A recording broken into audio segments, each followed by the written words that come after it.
Shabbat Shalom. Let's learn this week's Torah portion, Korah, with Rashi's commentary. Here we are at the rebellion, and Korah and Datan and Aviram and 250 rebel against Moses, and that includes Aaron. Who were these 250? One Midrash reports that these 250 were Stam Israelites, Jewish people waiting online to have their court cases heard by the high court over there near Moses' tent. But Rashi will further explain that Ma'asa, what did Korah do? Amad v'chanas 250 roshei sanhedraot. Korah knows how to launch some lawfare here, potentially, or get at least the people who are trusted with adjudicating matters among the Israelites as allies, or co-opting them into his claim against Moses and his nepotistic appointment of Aaron, the high priest. 250 heads of courts he decided to move in his court. Ruban Mishevet Ruvain Shchenav, and most of them were from the tribe of Reuben, who were his neighbors. Just this Monday, when we studied our last time together on Zoom, the commentaries of Rashi along with verses from our Parsha, our Torah portion, we read that Reuven, the tribe of Reuven, were neighbors of Korah, and that's why Datan v'Aviram, who are Bnei Reuven, who are the children of Reuben, who are Reubenites, were so enticed because they schemed together. They lived so close. We made mention there of the fact that in our morning davening in the Shacharit service, we have a prayer that says, please keep me away from an evil friend, a shachen ra, an evil neighbor, or a chaver ra, or a fellow member of our own people who seems to have a devious scheme, who seems to want to launch a rebellion. And that's the kind of evil that we want to avoid. So Rashi explains who they were, and that they go to Moses with all kinds of halachic challenges. There's a cloak that's made, and what if it is entirely made of techelet? What if the entire cloak was this beautiful blue hue that was commanded by God back at the end of Parshat Shlach, where you're supposed to have tzitzit, and you're supposed to have a patil techelet, that one of the strings should be techelet. What if the cloak itself was techelet? They tried to trip Moses up. With this question, they tried to trip him up and throw him into this place of needing to decide a matter that really shouldn't be such a challenging kind of halachic question, simply to derail a teacher who's trying to teach the Israelites and Am Yisrael how to do rituals in the most kosher and holy way that's possible. Why do you exalt yourselves on others?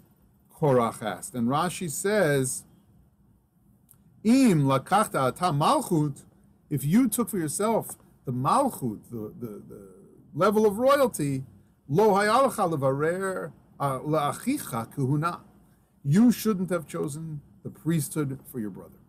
Well, first of all, we could say that Rashi brings up this idea that Korah has in mind that Moses appointed himself king.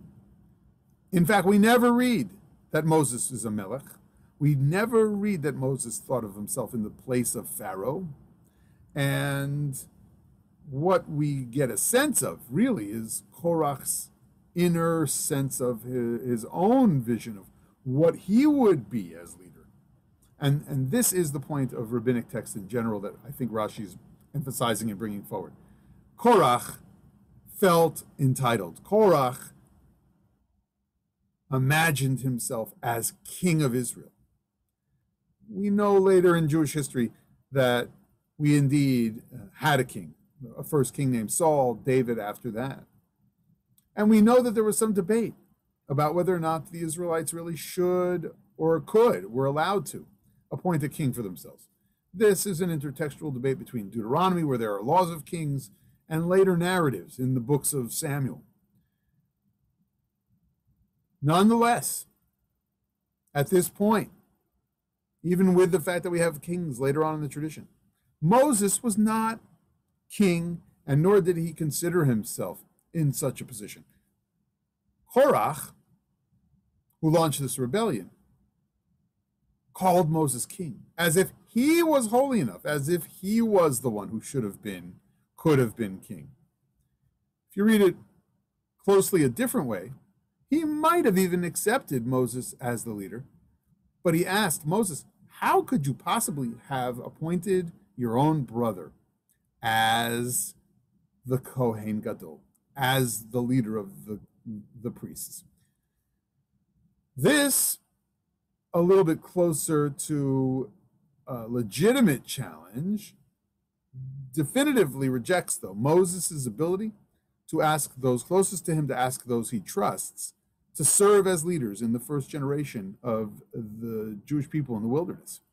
And it's for that direct challenge, and considering himself as worthy or as entitled as anyone else, that he really was called to task. In the morning, God will make it known. That's Moses' response. But how does Moses know that, in fact, God is going to make it known who really is the legitimate leader? Because in verse 4 of the Parsha, Vayishma Moshe vayipol al panav, he fell on his face. And what does that mean when Moses falls on his face? Moses looks inwardly. Moses turns to God. Moses tries to clarify what the divine path forward really is all about. Mipnei hamachloket, because of the dispute, Moses fell on his face. Shekavar zeh b'yadam serhon revi'i, because Moses at that moment really felt and knew that this would be accounted as one of the greatest sins in the wilderness that the Jewish people engaged in. Korach's rebellion would indeed be on the level of other sins that we consider some of the greatest moments of missing the mark. What other sins does Rashi include in his comment on verse 4? He says, Chatu va'egel, they sinned with the golden calf. Bamit onanim, they sinned when they complained against God and were not happy with their portion of manna. They sinned b'miraglim, they sinned with the spies.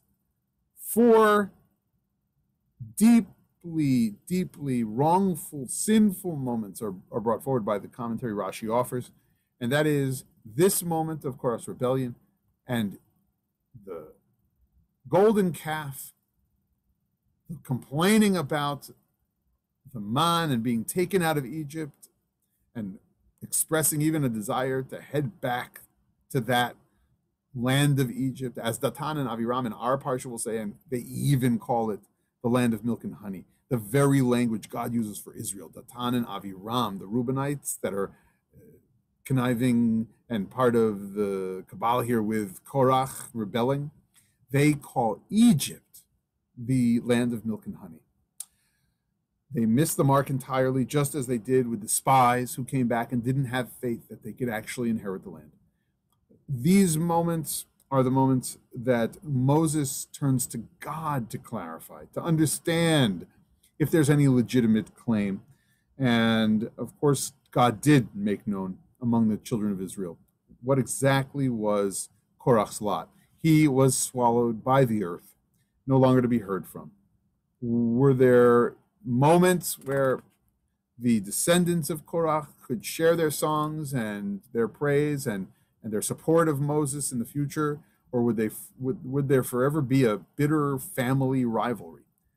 We know from having several Psalms in the book of Psalms that the children of Korah indeed lifted their voices to praise God's name and to support the Torah Moshe, to support the Torah of Moses and the legacy that Moses and Aaron set into motion for the entire Jewish nation.